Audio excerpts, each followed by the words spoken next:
वालेकुम class, how are you all. उम्मीद करता हूँ सब ठीक ठाक खैरियत से होंगे। As you know that our video classes are going on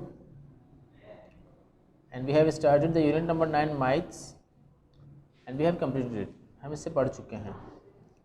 इसे दो हिस्सों में डिवाइड किया गया था। फर्स्ट जो पार्टीशन था वो डिस्कवरी ऑफ अर्थ यानी कि पार्ट 1 के नाम से था, और इसका सेकंड जो हमने पेज पढ़ा यानी कि इसका डिस्कवरी ऑफ पार्ट 2।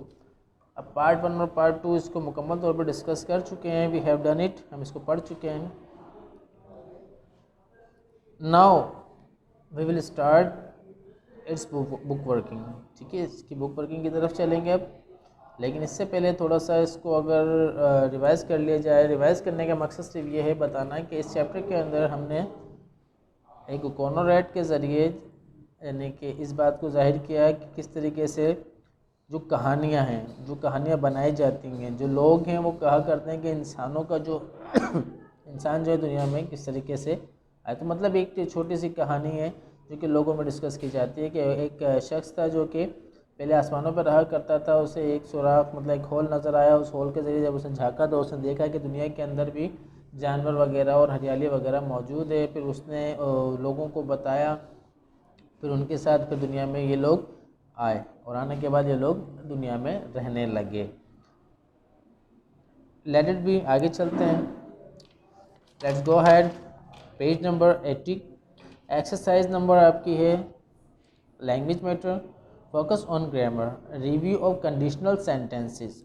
देखिए ये ग्रामर टॉपिक है। वैसे इस टॉपिक को हम डीपली यानी कि मज़ीद जो है वो आगे पढ़ेंगे ग्रामर में, लेकिन इससे पहले थोड़ा सा यहाँ थोड़ा सा रिव्यू दिया गया है, इसको रिव्यू कर लेते हैं। थोड़ा सा compare this two types of conditional sentence. दो कंडीशनल के सेंटेंसेस यहाँ। वैसे कंडीशन टाइप हमारे पास कितनी है? कंडीशन टाइप 1 होती है, एक कंडीशन टाइप 2 होती है, एक कंडीशन टाइप 3 होती है, और एक कंडीशन टाइप 0 होती है। यानी कि सबसे पहले 1 2 3 then 0। Condition type 1, condition type 1 का जिक्र यहाँ पर मौजूद है। कंडीशनल, सबसे पहले हम कंडीशन टाइप 1 को conditional sentences which describe a situation which has a definite outcome, यानी कि इस तरह की कंडीशन, इस तरह की सूरत या इस तरह के हालात जिसमें हम इस बात को बयान कर रहे हों कि जो हमारी जो बात है, हमारी जो सिचुएशन है वो क्या है? यकीनी हो। डेफिनेट के मीनिंग क्या होते हैं? यकीनी के, यानी कि इसका जो रिज़ल्ट निकल कर आएगा वो क्या होगा? यकीनी होगा। यानी कि कंडीशन टाइप्स 1 उस तरह के सेंटेंसेस पर मुनहसर होती है जिसमें हमारे पास किसी भी काम का आउटकम यानी हमारे काम का कोई भी वक्त जो मीन्स रिज़ल्ट होता है वो डेफिनेट होता है, यकीनी होता है। इससे आप इनडेफिनेट नहीं कर सकते यानी गैर यकीनी नहीं कर सकते। इन्होंने छोटी सी एग्जांपल बना के दी हुई है। If the Hunter catches the bird he will turn it's feathers into a headdress. अगर हंटर यानी जो पकड़ने वाले हैं, शिकार करने वाले हैं, वो परिंदों को पकड़ लेते हैं तो वो उनके परों से या उनकी खाल से अपने सर के मीन्स सर की एक टोपी या सर का एक कैप बनाएंगे। इस तरह के सेंटेंसेस की उर्दू ऐसे होती है कि अगर तुम जाओगे या जाते हो तो मैं जाऊंगा, अगर तुम खेलते हो तो मैं खेलूंगा, अगर वो नमाज़ पढ़ता है तो अल्लाह तबारक व ताला उसे उसका अजर देगा।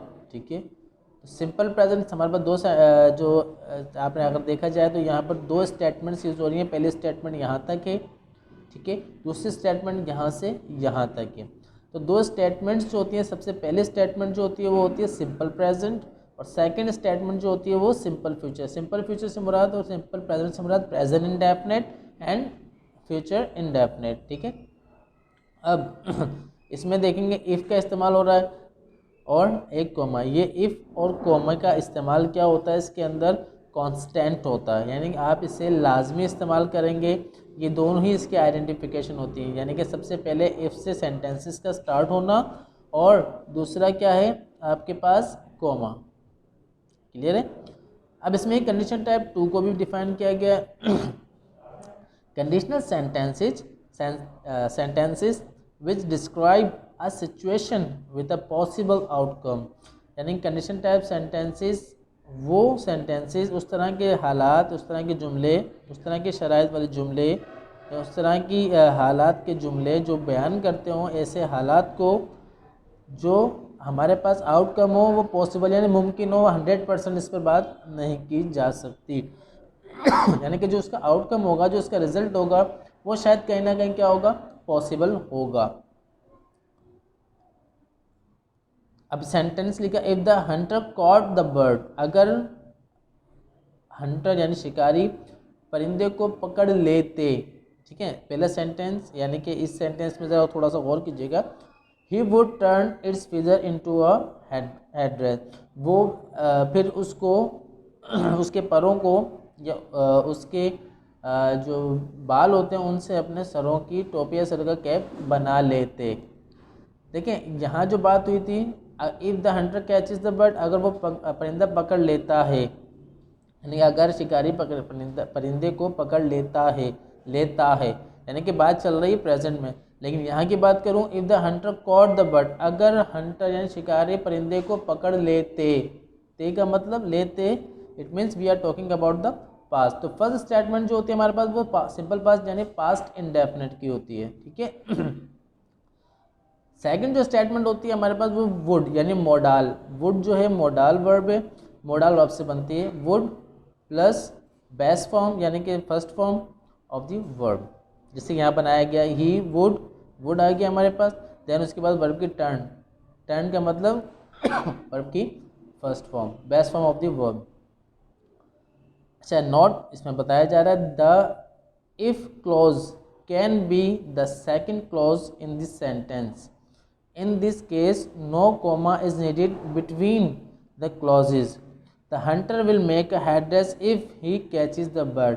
अच्छा, अब यहाँ पर आपको एक और चीज़ बता दी गई जो कि मैं चाह रहा था कि आपको जब वो मज़ीद टॉपिक पढ़ाऊँ तो वो बता दूँ, लेकिन यहाँ इस बात का जिक्र आ गया तो मैं बता देता हूँ कि ज़रूरी नहीं कि जो पहला स्टेटमेंट है वो पहली ही जगह पे रखे, दूसरे स्टेटमेंट दूसरी ही जगह पर। बाज़ औक़ात ऐसा भी होता है कि हम इस स्टेटमेंट को पहले और इस स्टेटमेंट को बाद में यूज़ कर देते हैं, जैसे इन्होंने यहाँ करके दिखाया है। The Hunter will make a headrest, यानी कि ये जो हमारे पास सेकंड स्टेटमेंट थी वो कहाँ आ गई, पहले। If he catches the bird, ये फर्स्ट स्टेटमेंट जो थी वो क्या आ गई, बाद में। और इफ़ का इस्तेमाल क्या हो गया, कंपलसरी, जो मैंने लास्ट टाइम आपको बोलता है ये लाजमी हम इस्तेमाल करते हैं। लेकिन उन्होंने इस बात को भी डिफाइन किया, अगर आपके पास सिचुएशन ये हो यानी कि आप सेंटेंस इस तरीके से बनाएं तो आपको कोमा लगाना क्या लाजमी है। लेकिन जब आप इस सेंटेंस को इस तरीके से कन्वर्ट करेंगे तो फिर इस सेंटेंस में कोमे का इस्तेमाल ज़रूरी नहीं होता, यानी कि इसकी ज़रूरत नहीं होती, ठीक है। ये द कंडीशन टाइप 1 और 2 के हवाले से थोड़ा सा ब्रीफली आपको बता दिया गया। इंशाल्लाह ताला इसको मज़ीद प्रैक्टिस के साथ हम पढ़ेंगे। कुछ match the beginnings and the end of the sentence, यहाँ कुछ सेंटेंसेस हैं जिन्हें आपको टर्न करने के लिए यानी कि कंडीशन टाइप 1 और 2 से ही रिलेटेड है। अब आप इनको पढ़कर इनको मैच कर सकते हैं, जो कि यहाँ भी मैच आपको नज़र आ रहा है, लेकिन आ रहा है।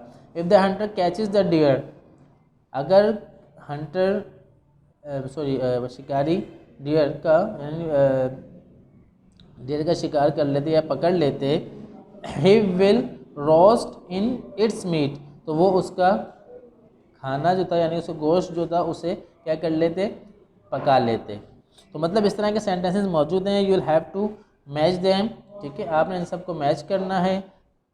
इफ़ द वारो एंजॉय लाइफ ऑन अर्थ, अगर वारो जो लोग यानी कि उस कबीले के जो लोग थे वो ज़िंदगी अपनी ज़मीन पर बड़े मज़े से गुजारते हैं, तो they will not return to the sky, वो वापसी अपने आसमानों पर नहीं जाएंगे। तो ये थोड़ी सी चेंजिंग से, अच्छा इसमें देखें स्टेटमेंट में दोबारा बता दूं, इसमें इस तरह के स्टेटमेंट भी आपको मिलेंगी और इस तरह के स्टेटमेंट भी मिलेंगे, यानी पहला सेंटेंस पहली जगह पर, सेकंड सेंटेंस सेकंड जगह पर। इसी तरीके से फर्स्ट सेंटेंस जो यानी कि सेकंड स्टेटमेंट वो पहले और फर्स्ट जो हमारे पास स्टेटमेंट है वो बाद में भी मिल सकती है। तो ख्याल रखिएगा और इसकी वर्किंग वगैरह आपको इंशाल्लाह ताला मिल जाएगी। इसको कोशिश करिएगा थोड़ा सा समझने की, थोड़ा सा डिस्क्राइब करने की। इंशाल्लाह इसको मज़ीद बाद में पढ़ेंगे भी। इसको इन तमाम चीज़ों को करने से पहले आपने लाजमी क्या करना होगा, इसको समझना होगा। आपको कुछ समझ में ना आए तो वीडियो बार बार देखिएगा, इंशाल्लाह ताला मज़ीद आपको क्लियर हो जाएगा। अपने अपने घर वालों को बहुत ज़्यादा ख्याल रखिएगा, खुश रहिएगा, दुआओं में याद रखिएगा। अल्लाह हाफिज़।